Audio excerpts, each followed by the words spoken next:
Hi, welcome to Church for Skeptics. I'm really excited about having with us today Jay Watts. He's been on the program before. Jay travels the country, and I'm sure beyond the country too, Jay, proclaiming the good news of Christ, but a lot kind of to support that. Jay, thank you for being here. I really appreciate your willingness. One of the most willing guys I've met to just share his knowledge. Tell the folks that are listening kind of what you do, what your background is, and we'll go from there. I work for an organization called Life Training Institute. What we do at LTI is our main function, our main mission is to travel and equip people to be able to talk about the value of human life and our culture today in a way that's hopefully designed to move people as opposed to just beat people over the head with arguments. The idea is to win people and arguments, not just to win arguments. Instead to teach them to argue in a way that's gracious, that's winsome, that's friendly, and to move the meter on this issue, because what we talk about, obviously, we talk about abortion a lot. We talk about abortion in hostile places and have conversations with people. And we want everyone to be able to talk about something that is obviously objectively important. I mean, abortion is, no matter which side of the issue you're on, it's a morally important issue. Whether you're pro-choice or pro-life, you have to deal with the idea that either if the unborn are human in the same way that you and I are, and they have the same moral importance that we do, we live in a time where 1.2 million are being destroyed in the United States alone, 56 per year, 56 million about since 1973 in Roe v. Wade, about 336 million in China alone since 1971 and the one-child policy was enacted. The statistics, if you take conservative numbers, you're talking about 1.2 billion in the last 30 years worldwide. So if they are human beings, it's an unimaginable loss of human life. If they're not, it's an unimaginable intrusion of government into the privacy of individuals. And so no matter what side you're on, if you're on the pro-choice side, you see people who are ideologically driven but are well-meaning people interfering with presidential elections, Supreme Court nominations, charitable giving, all sorts of different places where this meddling is going on.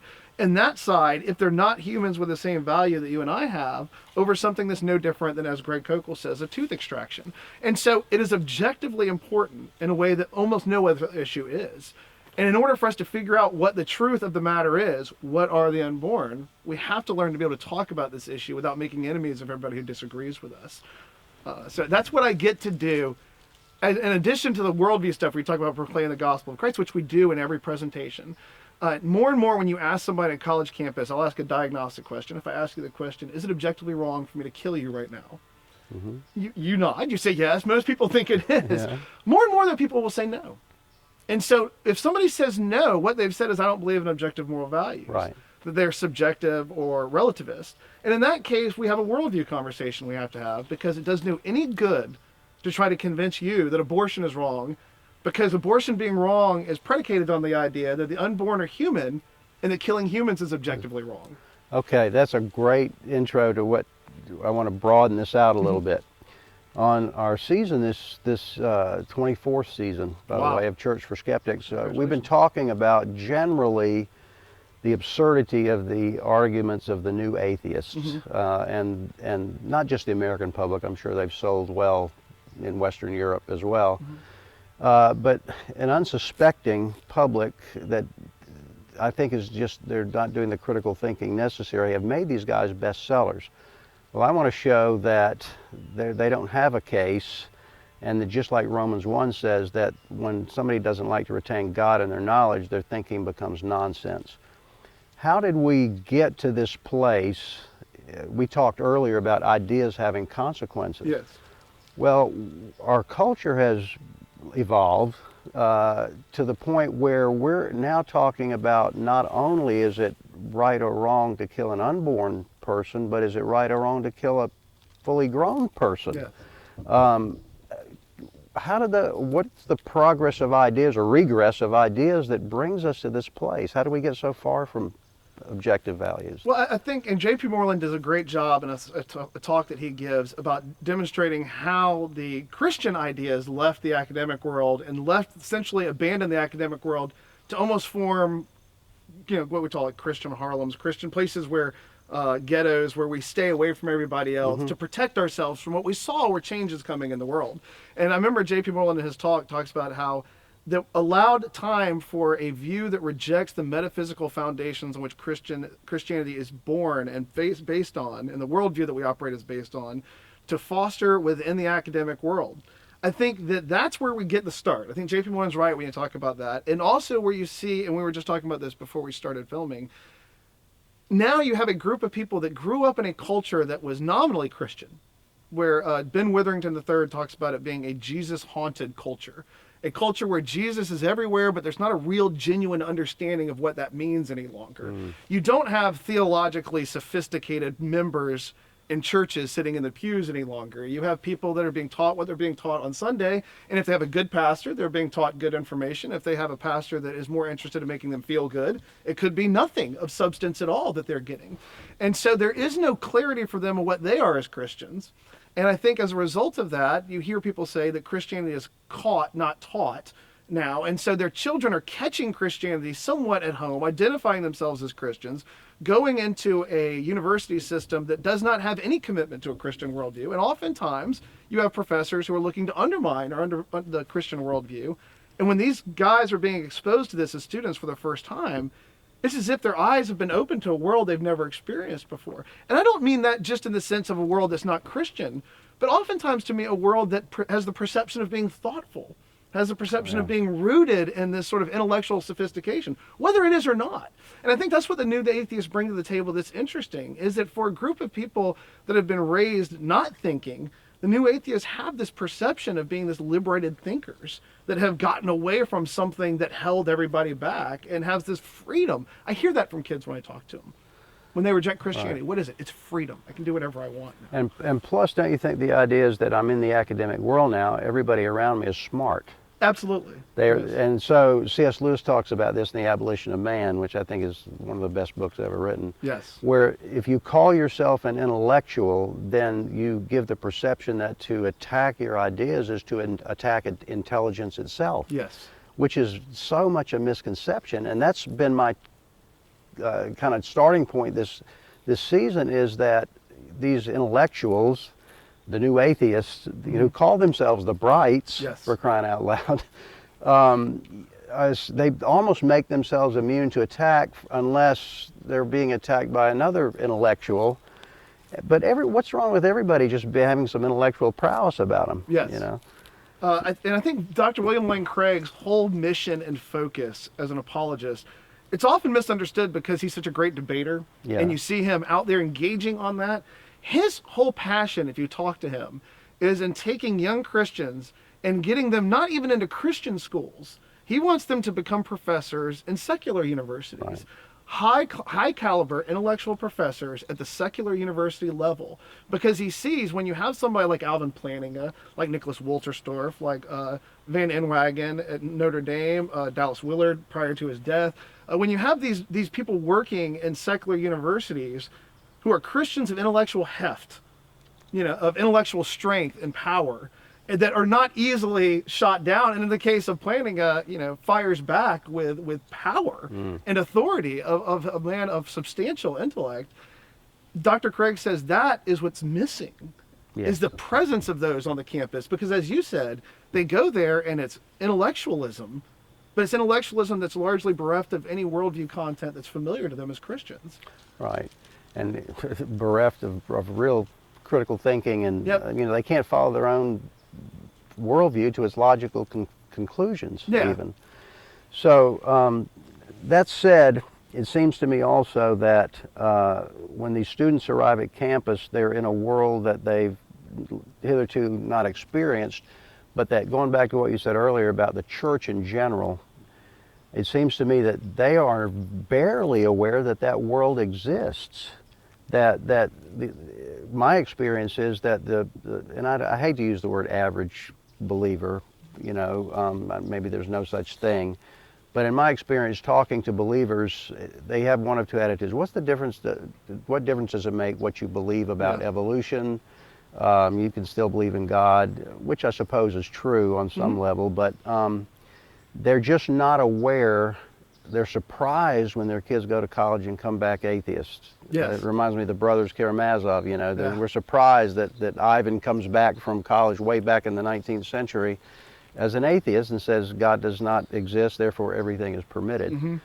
So what's our strategy here beyond how do we get the academic Christians to impact the ones who are really out there in the world at their jobs, at school, to be equipped to be Christian, number one, and then to convey Christianity and in a sense defend it when it needs to be defended.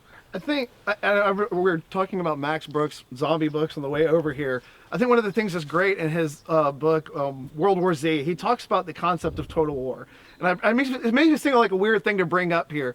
But what happens in it is he talks about the zombies are equipped to be invested in total war in a way that nothing else that ever existed could be. The zombies are just completely committed to the destruction of everything that's not zombie 100% of the time, 24 hours a day, 7 days a week. And in there he makes an interesting allusion to the idea that the closest we ever came to that in the United States was World War II.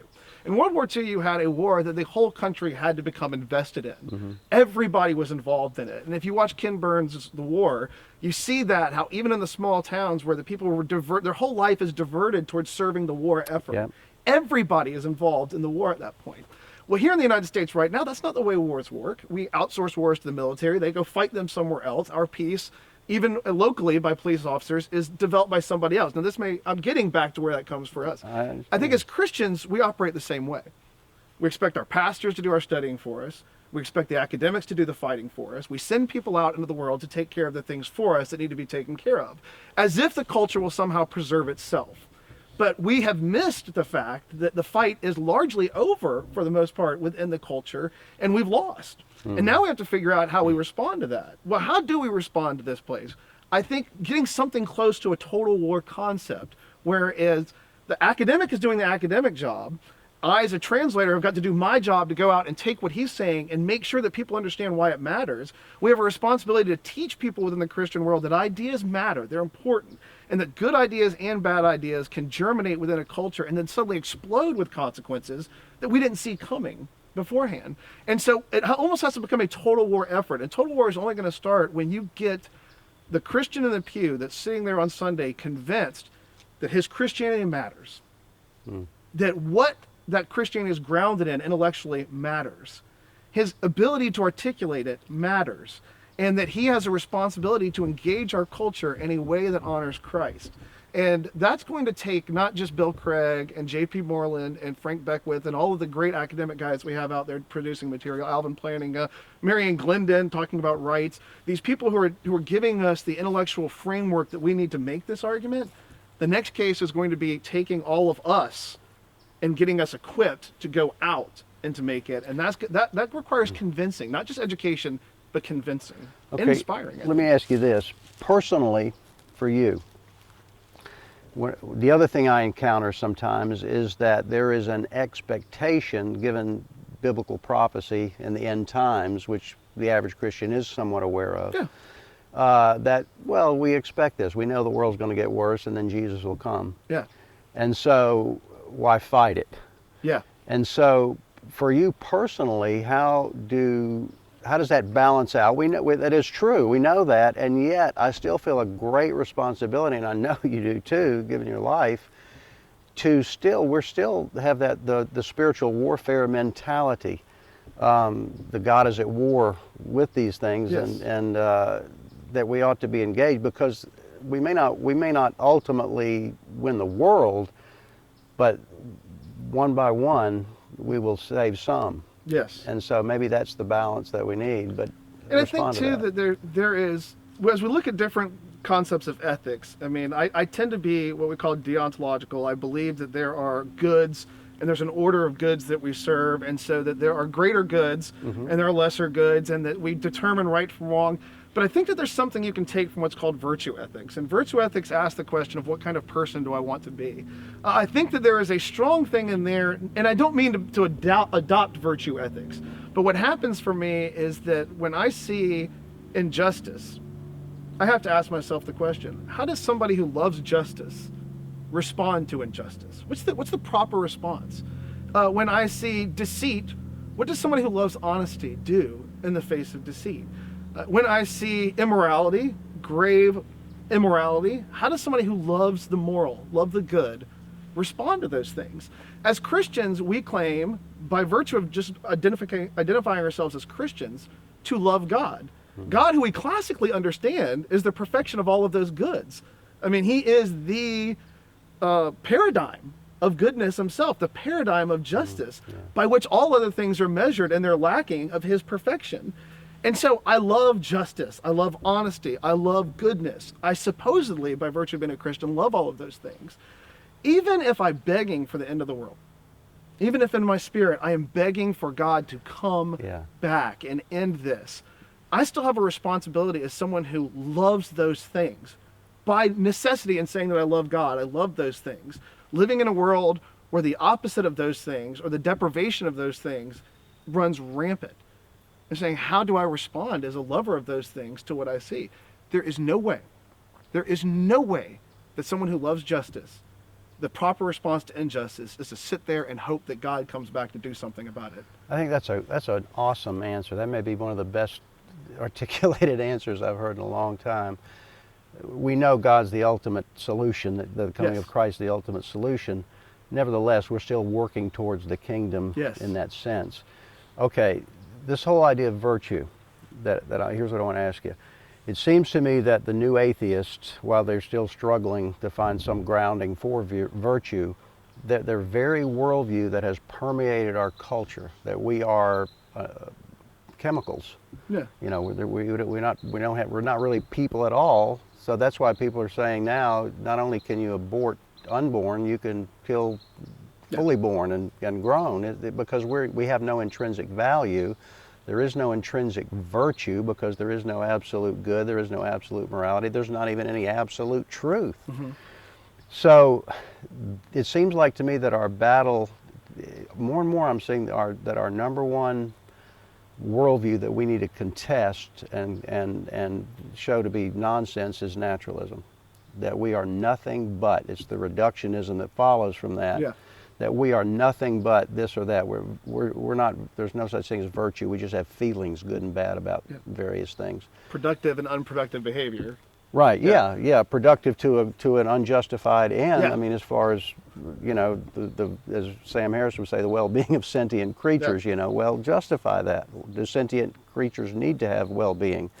Nature's destroyed 99% of all species, why not us, you know? We talked earlier, how do we show that? I guess here's what I want to say. I want to get practical for our viewers here.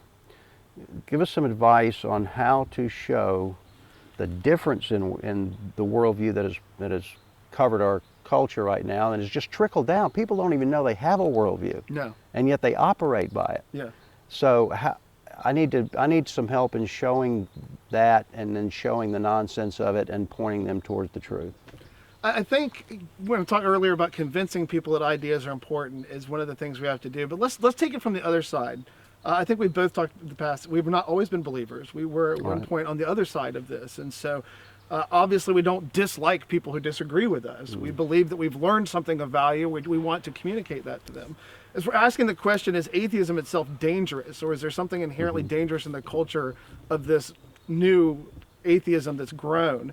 I don't think atheism itself is dangerous if it steals the metaphysical capital it needs from viewpoints outside of itself to accomplish what it has to do. And Sam Harris does this very well. I mean, Sam Harris is a guy who is moral if you talk to him. He is standing up rightly against the abuses of Muslims against women. Those Muslim cultures, when he stands up and says that female circumcision, forced female circumcision, the removal of their clitoris so they can't enjoy sex in Muslim cultures is an abomination, I am on his side. I agree with him. Dr. William Lane Craig, I mention him a lot just because I know him, and he's somebody who's been very influential on me. But in this particular case, there's a book called Is Goodness Without God Good Enough? And it's a collection of essays written by both atheists and Christians. And in his final responsive essay, when he's talking about all of the different arguments that have been offered against what he has said, he's dealing with Walter Sennett Armstrong and Louise Anthony at this point. And what he says is, on an epistemological level, on a pure knowledge level, we agree. We both agree that you don't have to be a Christian to be moral and to recognize the existence of objective moral values. And so he says, in the order that we can look at what's good and bad in this world and both agree on what's good and bad without both of us having to believe in God, we're good there. We're actually fine there. But they're borrowing metaphysical capital from other beliefs to be able to get there as atheists. Right. When we make that next move from atheism, where they refuse to borrow that metaphysical capital, where they stand firm on what's called the causally closed principle, and that there's nothing beyond the physical world around us, there it does get dangerous. Yes, it does. There we start to see a diffusion of ideas about what it means to be a human being that put us all on very tenuous ground. There's a pro-choice philosopher by the name of Jeff McMahon who's written a book called The Ethics of Killing. And if you read that book in public, by the way, you get very strange looks because it's the ethics of killing, and people are like, what are you looking at? And I was like, well, it does look a little startling when you see it. The content is startling in itself as well, because Jeff is trying to figure out, Dr. McMahon is trying to figure out what's wrong with killing. How do we say that killing somebody is wrong? Now, you and I think, would fall into where G.K. Chesterton and Eugenics and Other Evils says, when someone says it's hard to tell why it's wrong to kill people, G.K. Chesterton's response is, well, maybe for you, but it's not wrong it's not hard for me. I don't have a hard time with it at all. Right. Your worldview is giving you difficulty with this. Mine, it's easy. I can just say it's wrong. You're right. And root it in what I understand as far as God's teaching and will for our life. It is difficult for you to say that because you're struggling with a worldview. And you see this struggle as McMahon goes through it in that book, as he talks about why is it wrong to kill newborns? Why is it wrong to kill the elderly? Why is it wrong to do these things when it seems functionally a good thing to do? He gets to this point in an essay defending all of these arguments and defending an attack on his arguments where he says, we have to acknowledge that the egalitarian notions of universal human rights are based on tenuous ground. In the worldview that we're putting forth now, we've just got to accept that idea. The idea that all human beings are of equal value, it can't hold. And, Right. and it's a place where he acknowledges that. I see that the arguments, and he says, it's distressing. And I don't like that. I don't like that the worldview that I'm arguing, ultimately to hold on to it, I'm going to have to acknowledge that we're not equal, that we have no equality whatsoever, and that based how we're going to determine what we're allowed to do to one person or another, up to and including killing them, is going to be determined by people determining what value they bring to our culture. That Right. has nothing to do with what kind of person or being they are. Or intrinsic value. Intrinsic that they have. value, not rooted in their nature, rooted in what they can do, what they offer, what they provide, how they feel at any given moment, those type of things. And that is very dangerous because we see that danger being worked out right now in our culture. And historically, we've seen it work Absolutely. out too. The great atheistic experiments in the 20th century. Yes. He said something earlier that I think we need to kind of finish up this session with. He talked about them borrowing values from another worldview. Like Yes. Sam Harris wants to start his argument with the well-being of sentient creatures and then justify. I think he wants to justify morality through science, and I think he ends up doing the opposite. Yeah. Because he starts with a moral imperative. Yes. And you know you're not going to get a moral oughtness conclusion from an indicative premise. You can't get an ought from an is, Yeah. basically. So he starts with an ought. Well, he's already borrowed. Where did he get his ought? Yep. You know, and he would say he just knows it. I think we would agree that he Absolutely. does. Yeah. Here's the difference, I think. How does he know it? He would nature has bestowed that. Maybe it's the altruistic gene that he has that apparently not too many others do, or Yeah. not enough others do at least. Our grounding is simply we know that we're made in the image of God. Yes. But he still, I think the weakness is, and what we have to show is that he still has to borrow any kind of value, any kind of meaning, any kind of purpose from really a Judeo-Christian worldview. Somebody Worldview. else has got to give it to him because he doesn't have it himself. Right, Yeah. the foundation of his worldview is naturalism. Yes. So how is he going to get the well-being of sentient creatures out of that? There's nothing but nature and you're just a chemical. I'm sure that's not what he tells his children if he has any, or Richard Dawkins tells his children if he has any. You're just a bunch of chemicals, you're worthless, just be lucky, I love you. That's not how they operate. You see David Boonin, who is the single best pro-choice philosopher to me on the planet. He's a brilliant man. If you read his book, In Defense of Abortion, he gets to a point where he's arguing his position that desires give us value, that our desires give us value. And then in recognition that desires are what's called episodic or degreed. You have more or less, greater or fewer desires, increases and decreases, and episodic means it comes and goes. I mean, you can have a period where you don't desire. He starts to have to deal with these, and he gets to a point where he's talking about ideal desires. And why he talks about ideal desires is because we recognize desires can be corrupted.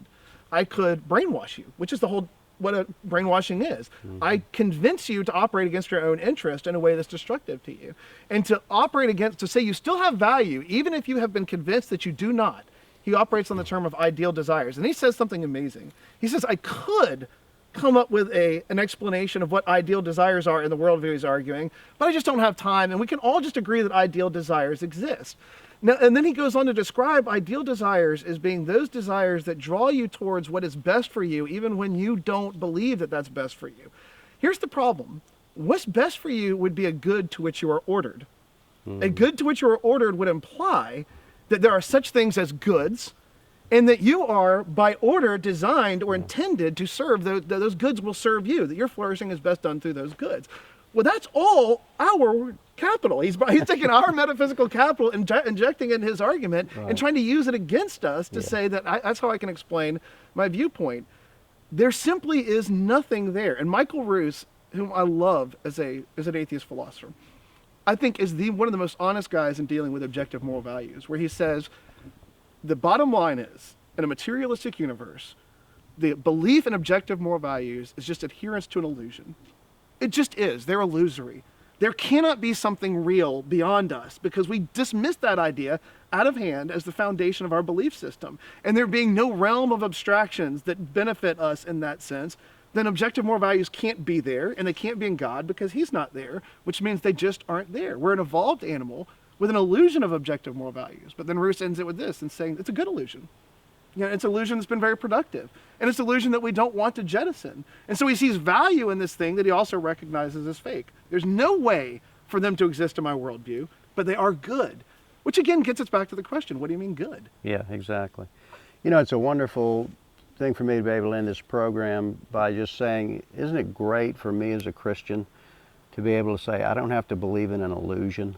Yeah. That I can know in my heart that I'm created in the image of God, and therefore I do have intrinsic value, and you do too.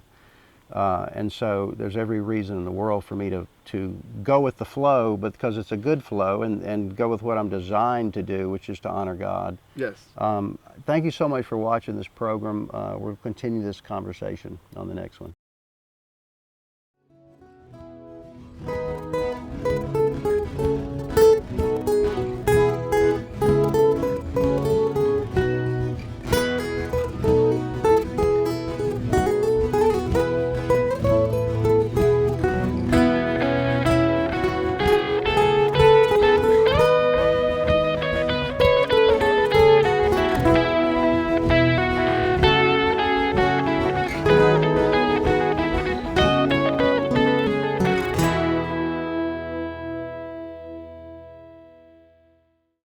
Church for Skeptics began in January of 2003.